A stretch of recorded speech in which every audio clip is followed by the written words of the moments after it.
শিক্ষার্থীরা, PG online education পেজের পক্ষ থেকে এখন আমি সপ্তম শ্রেণীর গণিত বই থেকে অনুশীলনের 2.1 প্রশ্ন নং 15 সমাধান দেখাবো।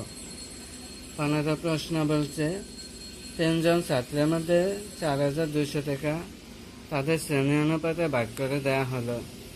তারা যদি যথাক্রমে ষষ্ঠ, সপ্তম ও অষ্টম শ্রেণীর শিক্ষার্থী হয় তবে কে কত করে পাবে? সমাধান। ছাত্র 3 জনের অনুপাত 6:7:8 বলছে তাদের শ্রেণী অনুপাতে দিতে হবে। তাই একজন পরে 60, একজন 7, একজন 8, তাই আমি 6:7:8 নিলাম। তাহলে আনুপাতিক রাশিগুলো যোগ করলে 6+4+8 সমান 3টা যোগ করলে 21 হয়। আর মোট পরিমাণ কত দেওয়া আছে? 4,200 টাকা। এই যে প্রশ্নে 4,200 টাকা দেওয়া আছে। তাহলে ষষ্ঠ শ্রেণীর ছাত্র পাবে 4,200 এর যোগফলটা নিচে, আর 6 এর অনুপাত হলো 6, উপরে দিলাম। 21 দোকানে 42, 200 দিয়ে 6কে গুণ করলে 1,200 টাকা হয়।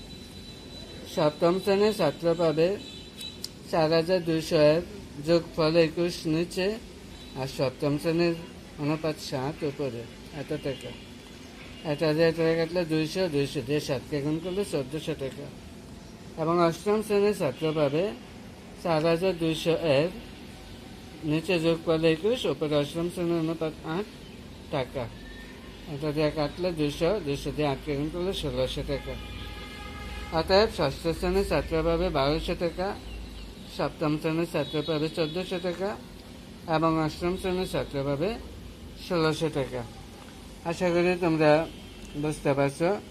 কোথাও না বুঝলে অবশ্যই আমাকে কমেন্টে বলবো, আমি আবার তোমাদের বোঝানোর চেষ্টা করব।